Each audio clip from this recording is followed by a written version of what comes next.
I'd like to have you introduce yourselves, but also talk a little bit about what you do as well. So, Melissa, we'll start with you. Thanks. So I'm Melissa Turnbaugh. I am a partner and the National Education and Innovation Leader at PBK. As a part of my role, I have the privilege of getting to do things like this and meet people across the country. But my passion is really bringing research and best practices forward into the educational environment so that we can support students and teachers and the community with the best facilities that support learning, that support resiliency, health. And so that's kind of my role at PBK. Neat. Okay. Audrey. Hi, I'm Audrey Metz. I work at Washington University in St. Louis. I'm the manager of the furniture and design department there. So we help people all across the campus with all their furniture purchases. So from, we're building a new building, we need all new furniture, to somebody just who needs a task chair. So we get to be involved from start to finish, which is really great because it's like we're part of the team. So that's why I love it. And one of the things we talked about early is that you do more than just classrooms. Like, you're the third largest employer in St. Louis. So talk a little bit about what the university does. Yeah, so I think sometimes people think, oh, you work at WashU, you just work on classrooms, but it's actually such a small part of what I do. So we have the medical campus, so physicians, clinics, research labs. I feel like I'm a part of something bigger when I get to help people, even if we're just picking out a lab stool. It's like, oh, somebody's inventing some brilliant cure, and I got to help them feel a little bit more comfortable. Very neat, yeah. And Amanda. Hi, I'm Amanda Costell. I work at the University of Toledo as the interior designer there. I work in facilities and construction. So I basically do a lot of the same things that Audrey does. We design projects, from renovations to new construction. I'm pretty much involved in the interior finishes for every project on campus. We are also a medical college as well, so we have a hospital and all the supporting clinics and lab space for our institution. We have a pretty good athletic department as well. We're a MAC college, a MAC school. Rockets. A great football stadium. Yes, the Glass Bowl. We're pretty strong in all of our athletic sports, actually. So we have Res Life as well. So I pretty much cover all of those buildings with design and all the procurement of furniture, design of furniture. We don't really bid our furniture projects out so much. We don't contract it out to A&E firms to do. That all kind of falls on my shoulders. So I'm crazy a lot. And yeah, so that pretty much describes what I do. It's great. Judy. Hi, I'm Judy Hoskens. I am a partner and senior K-12 planner with DLR Group. I'm also past chair of A4LE and past chair of the American Institute of Architects Committee on Architecture for Education. My passion is working with communities and students and teachers to really discover how the environment can best support learning and bring out the brilliance of every child and the teachers that inhabit that space. Very good. So A4LE, let's talk about some of the organizations that people who want to be involved in education or universities. What organizations are out there? What should they be a part of? How are they different? So we'll start with A4LE. A4LE is an international organization that really focuses on not just the design of learning environments, but really looks at all of the professions that are involved with planning, designing, equipping, and maintaining learning environments that best support not just the learners, but the communities of which the schools reside. The American Institute of Architects Committee on Architecture for Education similarly also looks at exquisite design and how design plays an important role in nurturing connections and really bringing out the brilliance in each and every child. Is anybody involved in any of the other organizations? Sure. We are honored. We a few years ago started a group, an organization, a nonprofit called Learn. So it's Learning Environments Action Research Network. The premise behind it actually came out of a conversation we had with Google talking to us about what is the school of the future. And as we kind of brought different thought leaders together in lots of different backgrounds, sometimes out of our normal kind of sphere of influence, we started to realize there's so much great research out there that people don't have access to. And so we started this nonprofit to really curate the research, to bring it forward, have kind of digestible action plans for the research so that they know how to implement it, but then also have a network of support, not only with kind of peers in the educational environment, but also professionals, so that if they have an architectural, question, they can come to people like us. If they have something related to technology or development, they can go to some of the experts there. So it's been really exciting to see, but also to see how it has changed my own thinking of seeing some of this research and how, best practice and how we can bring it forward. So that's another organization. It's really great. Exciting. I'm a part of an organization called AUID, Association of University Interior Designers. It's been a huge resource because we constantly reach out to each other and say, hey, have you used this product? How has it performed? What would you do in this situation? Can you send me pictures of this, your school's locker room or what? And basically we just share information and we keep it really, we keep it close to the chest. We don't share it with others outside of the organization. So we can feel like we can be honest with each other. Interesting. Within that organization. Great. And it's been super valuable. Any others? Sure. Ed Spaces is the fall conference that the American Institute of Architects Committee on Architecture for Education holds each and every year. And the location changes every year and really, again, celebrates the innovations that are happening in educational design, but also the furnishings and the equipment and everything that goes into creating special places for our kids. Go ahead, Melissa. I'll also share one I'm passionate about. It's called ACE Mentorship. So ACE is Architecture, Construction, and Engineering. It's a national program, a lot of local affiliates, but the premise is taking professionals like ourselves and mentoring high school students in this field so that they're prepared for their future and going into, higher education. And so it's, once a week, students meet, they get to learn about the industry. It's a great way to not only kind of network, but also to give back and to really kind of encourage our next generation of leaders. So being in the educational world, it's really important, but it's also exciting to give back and see where students are going. Great. I'm also going to throw another one out there called COA, Construction Owners of America, primarily because universities and healthcare are a big part of that constituency. And they meet in local chapters to try to build communities of practice among the different stakeholders, the trades and things like that.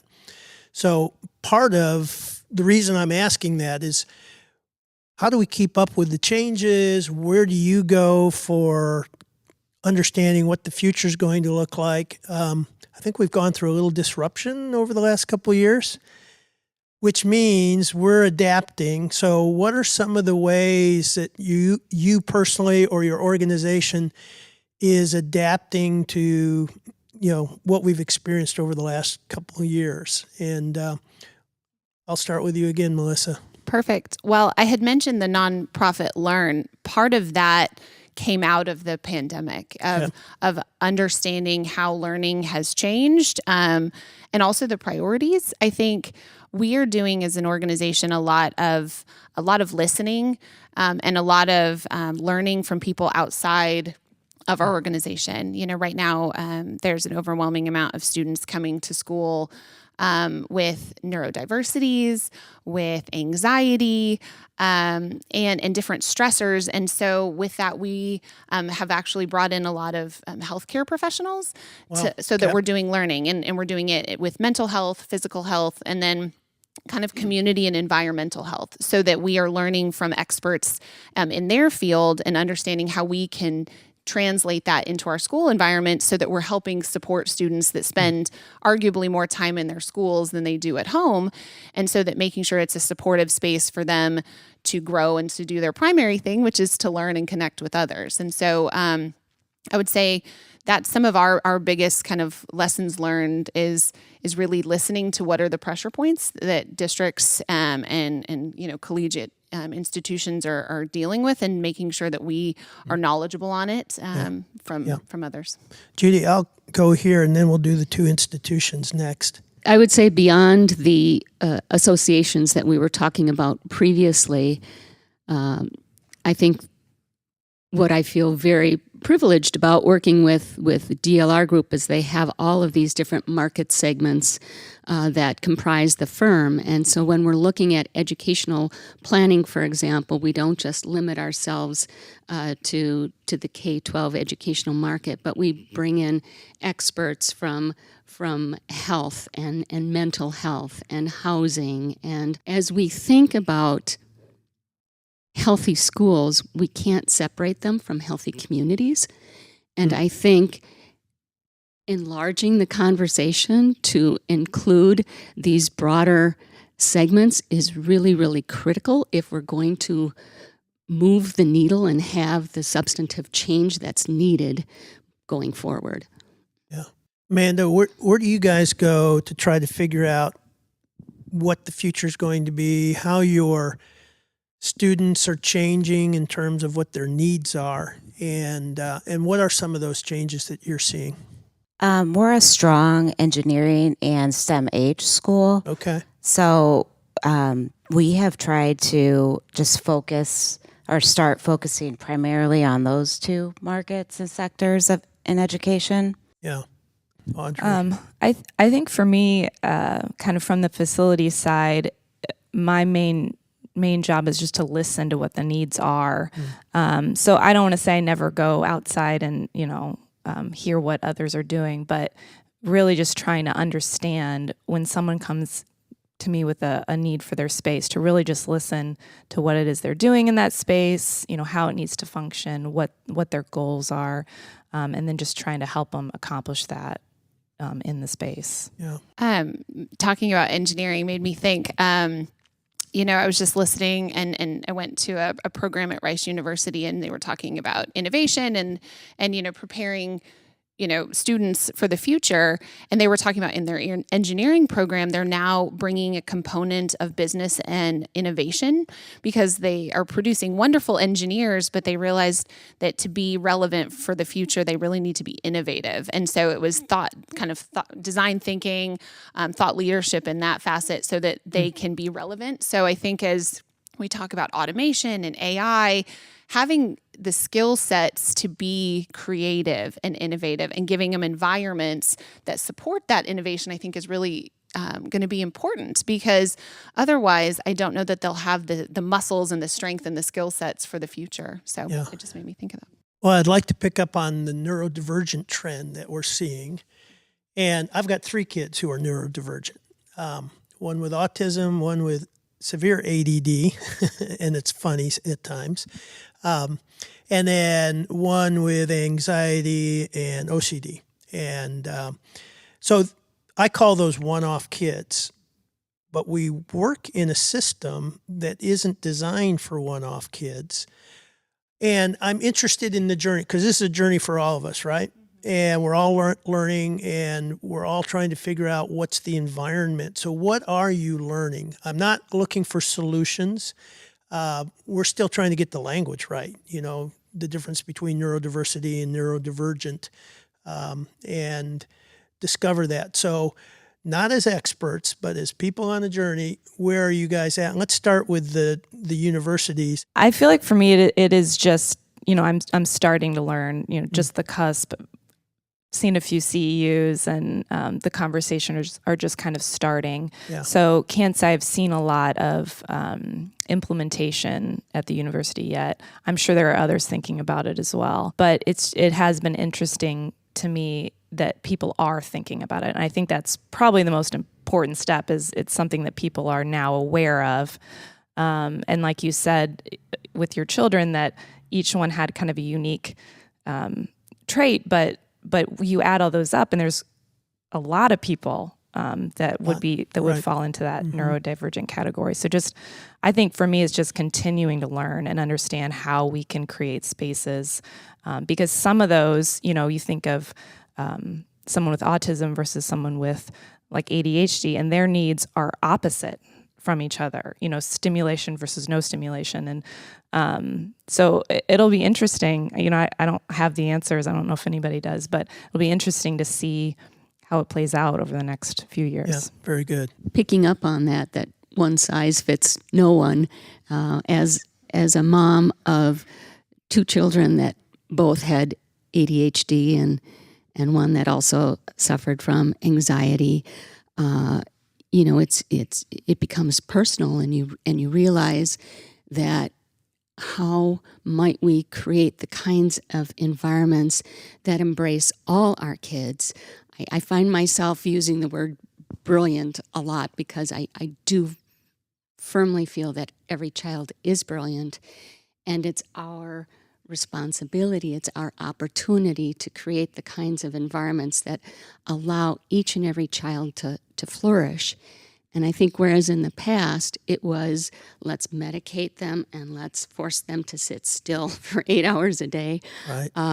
Now we are finally recognizing that we need to give the children agency to be able to take care of their own needs throughout the course of the day. And if it's standing 1 minute, and if it's sitting the next minute and laying down on the carpet another minute, they have permission to do that, right? Yep. And the furniture goes a long way in supporting learning and fidgeting, which we know stimulates the brain activity and how important that is to learning, and also feeling safe in that space and creating places that do nurture connections and community with one another. Yeah. Our classroom design, we support flexible classroom furniture, and so maybe one professor would teach a certain way, and then the next professor in the room would teach a different way. Group study, just providing like different layouts for the classroom and different furniture types help support some of that. Also, in our res halls, we have different room types, so what might fit one student might not fit another student. So we have different offerings in our res halls as well. I think to pile on, having choice is really important for different learning styles, for different needs, for different moods. And so I think what's exciting is schools are offering more choices, scale of space, choices in furniture. I'm a huge proponent of getting kiddos outside of all ages, not just early childhood or elementary school. Everybody needs to go outside. That was, I think, a lesson learned during the pandemic, is the importance of connecting with nature and spending time outside, and what that will do for your health. And it's kind of an equalizer for everybody. If you're amped up or if you're kind of feeling low, it can kind of equalize your mood. So I think that's an opportunity. I think also learning about what are the pressure points and stimulations for students that are struggling. Because if a quarter of the population is struggling, maybe the other 75% is as well. They're just not as severe. And so as we look at anxiety, are there things that we can improve with, long hallways that might give, without wayfinding, that give kids stress of where to go, or different color temperatures of lighting, or different, materials and furniture and sounds. I think just being so thoughtful for the kids that are maybe the most extreme, but it probably will help all of us in kind of the severity, which is something I think we can kind of learn from. Yeah, I think that's one lesson we learned, is that if you're solving for those on the margins, everybody improves. And I shared a little bit about the Momentous Institute in Oak Cliff. And part of the insight that we came away with is that there's a whole nother part of education, and that's the body. And there's this thing called the autonomic nervous system. And you've got two sides of it. You've got the on switch, which is which is the sympathetic side, and the rest switch.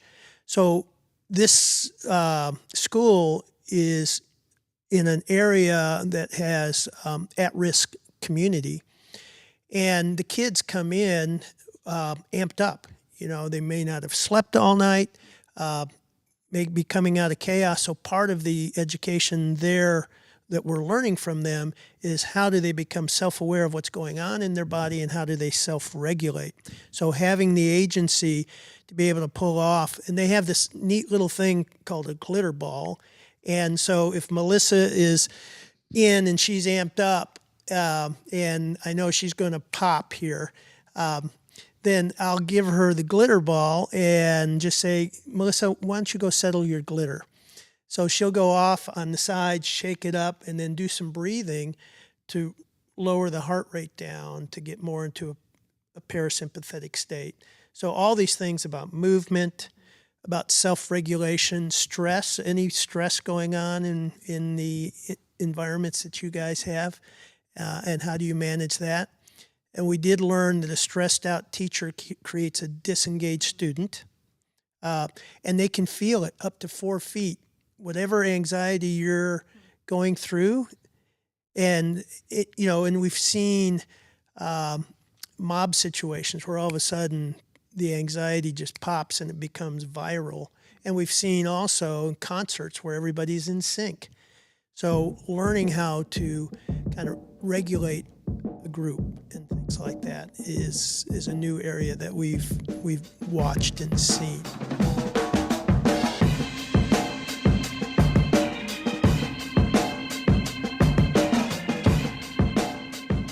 For all of us moving into this world of complexity, where you can do something with good intentions, thinking you're solving something, only to create more challenges for you. There's probably no greater learning lab for that than the pandemic in terms of solutions we tried. So I'm interested to hear what we learned going through that. And I loved Audrey's description last night. Oh, the pandemic blip, which to me, I took away from that, a lot of things we tried really didn't stick because we were reacting in the moment with imperfect information. And, but what did we learn going through that? How did we improve our environments, whether it's cleaning or air quality or making areas more accessible? What did we learn? What did you guys learn? Air quality was definitely one of them. I think, we've talked a lot about students. Teachers are really struggling. There's a huge loss for teachers across the country. They're retiring at a record rate. They are not being replenished with, coming out of school. And so one of their top concerns was air quality.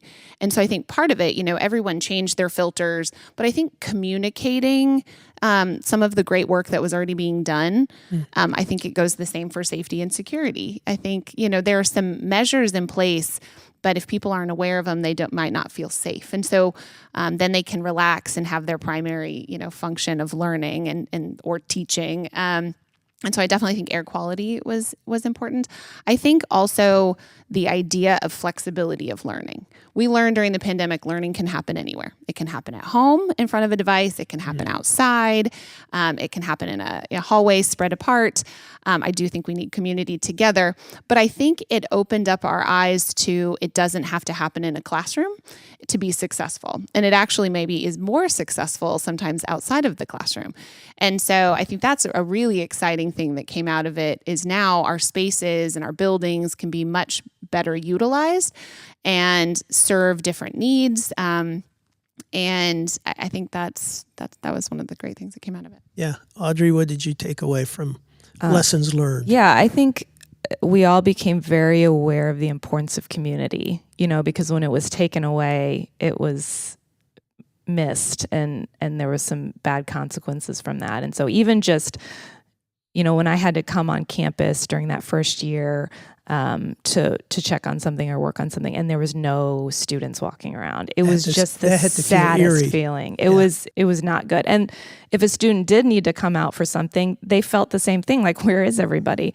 And it took a couple years, for people to come back and for it to feel normal, what it felt like before. What I find interesting is, we did learn those lessons about you can learn anywhere, but coupled with the realization that community is so important, it's like, well, how do we take this new technology and this new way of learning and still prioritize the community? And, people learn from each other and people challenge each other. And so, how do you mix those two in a way that's going to be, productive moving forwards? Amanda, what were some lessons learned? I feel like, again, a lot of what Audrey said, but people want choices and how to learn, how to take their classes. So we offer, a hybrid of different varieties of classes as well. Yeah. Okay. Judy? I think in addition to the flexibility, the fluidity of space, so often, or for such a long time, folks felt that, if we're learning, we're in a classroom. And that's not the case. Learning can happen everywhere and should happen everywhere. Every single square inch in a school should be able to support learning. And I think that those schools that had that flexibility to push and spread out their students did much better during the pandemic. I think we also learned the importance of the connections to outdoors, and no matter where you are, even in northern Minnesota, you can take advantage of the outdoors and the fresh air, and how important that is to revitalizing and keeping kids engaged throughout the course of the school day. I think the impacts of social media have been very challenging during the pandemic, and we've kind of lost that connection to one another, and that's something I think we're continuing to struggle with. And I'm not sure that we have the answers yet, but at least. So I heard 3 challenges come up. So now I'm going to ask you to put your kind of advisor consultant hats on. And one of the challenges is community. How do we in this new environment? One of the challenges is it means we've got a lot of unused real estate buildings. So how do we repurpose or adapt that? The third challenge, which wasn't explicit, but I also heard, were that communities that have resources can adapt and create this flexibility, but there's so many schools. 50% of our schools are bunkers, essentially. And so what about those communities, and how do we help them? 3 big problems. We don't have all day to solve them. So we're going to do kind of a round for each of you. Amanda, I'd like to hear what you're thinking in terms of community, and put your kind of advisor hat. Now you're the dean of Toledo, and you're going to, give advice as to, this is the problem we've seen. We can learn anywhere. However, community is important. We do have hybrid, but that doesn't mean community. What do you recommend? We've put a lot of focus on our library. Oh, wow. On campus. Yeah. So our student union and our library are pretty close to each other. And we've noticed that a lot of activity has switched from the union to the library. And the library we have a 5-story library, and there's different floors kind of mean different things on the library. So floors 1 through 3 are kind of the collaborative space where it's okay for students to meet with each other, talk. We have a Starbucks actually on our 2nd floor. So that brings a lot of people, as you can imagine. And then our student union is used more for student organization and meeting spaces. So we put a curtain wall on our library, to bring in natural light. It was an older building that we, renovated to kind of bring up to date. So I think students are really gravitating towards our library. Wow, great. Yeah. Audrey, how about You guys, community. Similar. I think creating spaces where people want to be, because during the pandemic, they were just in their dorm room, on a Zoom call for class. And so now that there are hybrid options, they still have the ability to join a class virtually. But what I've started to notice is that they want to be in like a student union or a library while they're on their Zoom call for their class. They still want to be around people. And so creating spaces where they can come together, even if they're in class, but then also come together to study, come together, all these reasons that they would want to come together, creating spaces that are inviting and can support, like you were saying, the different kinds of reasons that people come together. Sometimes you need a little bit of privacy, even if you want to be in a space with other people, or sometimes you're collaborating. So just creating all these spaces where they can be and do all of these tasks in one space. Yeah. So Judy and Melissa, a lot of the clients you're working with, the kids are already back together. So they're not doing virtual. I think very few are probably doing hybrid. But what you see happening now in terms of rebuilding the culture of the schools, how design and how you're helping schools rethink the relationships we have in here?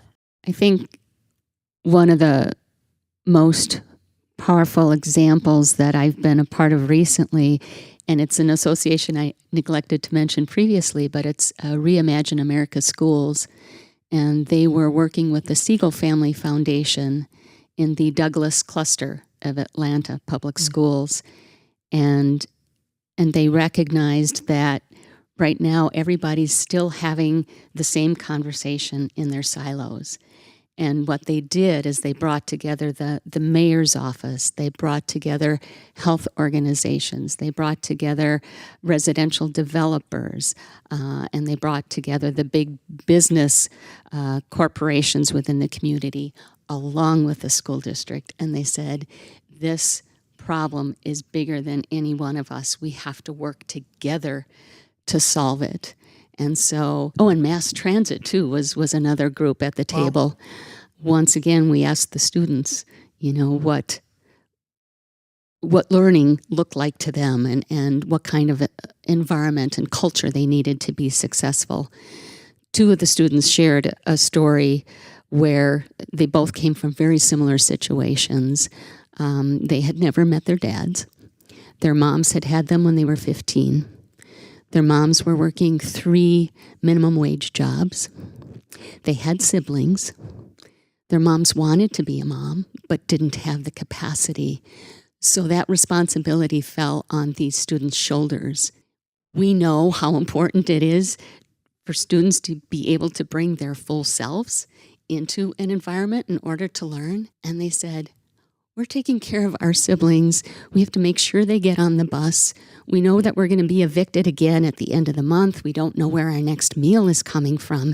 And you want me to go to school and be ready to learn. And we're not looking for a handout. We're looking for a hand up.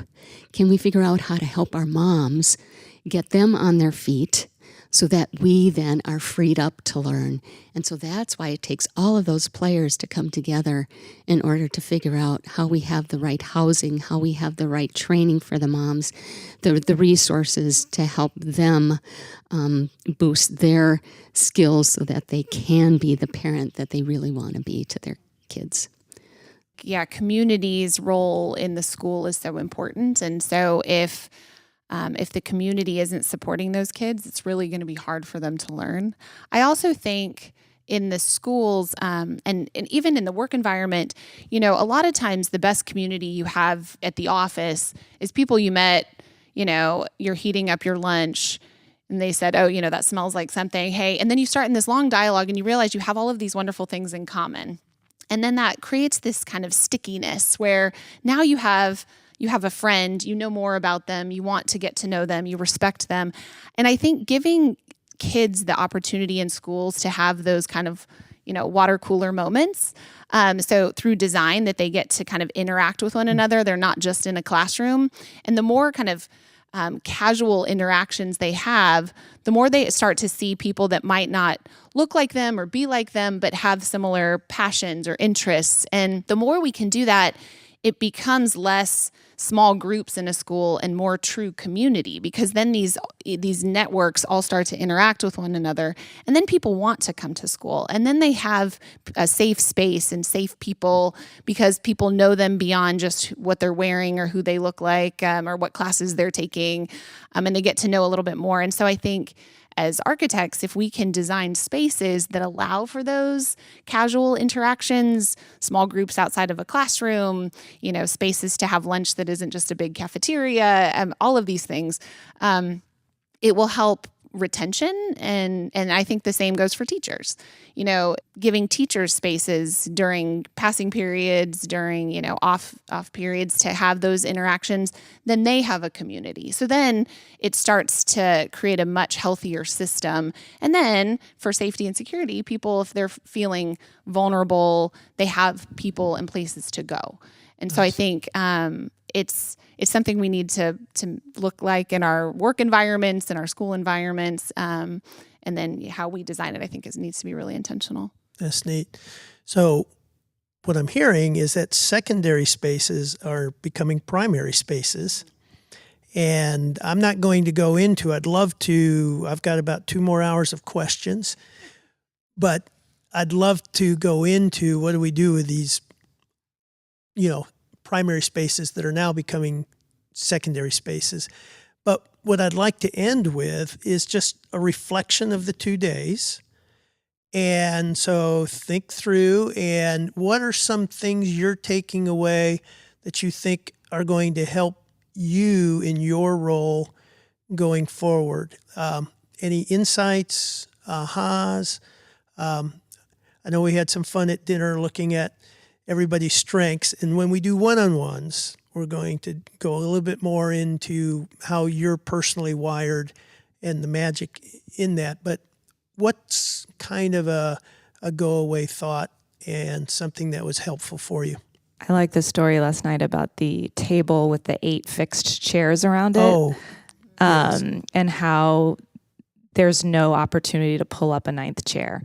And I think just that hits me as a designer because, you're rushing through things. You're just trying to get your job done. You're going from day to day. And sometimes you don't stop and think about the effects of the decisions that you make as a designer and how that's actually going to, affect socially what happens in the space and psychologically what happens in the space. And so just taking a minute to slow down and really think through how that space can impact people and impact what happens in the room. I think that was one of my takeaways. Yeah, and the context for that, wasn't this a cafeteria?